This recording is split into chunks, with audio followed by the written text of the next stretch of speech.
பச்சனை புடிங்கி. முதல் மாதிரி எல்லாம் மரியாதையை எதிர்பார்க்கவே முடியறது இல்ல. என்ன சொல்லு? கண்டதுலயும் கலப்படம் பண்ற. சரி, சானிட்டரி பேட்ஸ்லயுமா? வெக்கமா இல்லையா உனக்கு? என்ன சொல்றேன்னு புரியலையே எனக்கு. இங்கதான் பிஞ்ச செருப்பு ஒண்ணு வச்சிருந்தேன், மரியாதையா சொல்லி போடு. அதெல்லாம் இருக்கட்டும், பேடு இருக்குல்ல, அது சுத்தமா தெரியணும் அப்படிங்கிறதுக்காக ப்ளீச்சிங் பண்ணுவோம். அதுல டயாக்சின் இருக்கு. அந்த கருமை என்ன பண்ணும்? ஓவேரியன் கேன்சர் இருக்குல்ல, அது உருவாக்குறதுக்கு இதுதான் முக்கியமான காரணம்.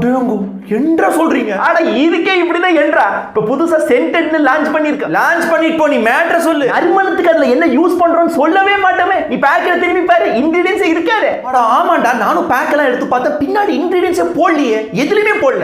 நாங்க ட்ரக்ஸ் கேட்டகரியில வரோம், அதனால உள்ள என்ன இருக்குன்னு சொல்ல தேவை கிடையாது. அத நாங்க சொல்லலையாப்பா. 1980ல பியூரோ ஆஃப் இந்தியன் ஸ்டாண்டர்ட்ஸ் பிஸ்ஸே அவனுக்கு சொல்லி போட்டாங்க. 80 டேய், அதுக்கப்புறம் எந்த சேஞ்சும் பண்ணல. இல்ல எதுக்கு பண்றது? உங்களுக்கு எல்லாம் மனசாட்சியே இல்லையாடா? ஆம்பளைங்க, நீங்க இந்த பொம்பளைங்களோட வலிகளை அசிங்கம் தீட்டுன்னு நினைச்சிட்டு இருக்கிற வரைக்கும் நாங்க உங்க மேல குதிரை ஏறிட்டே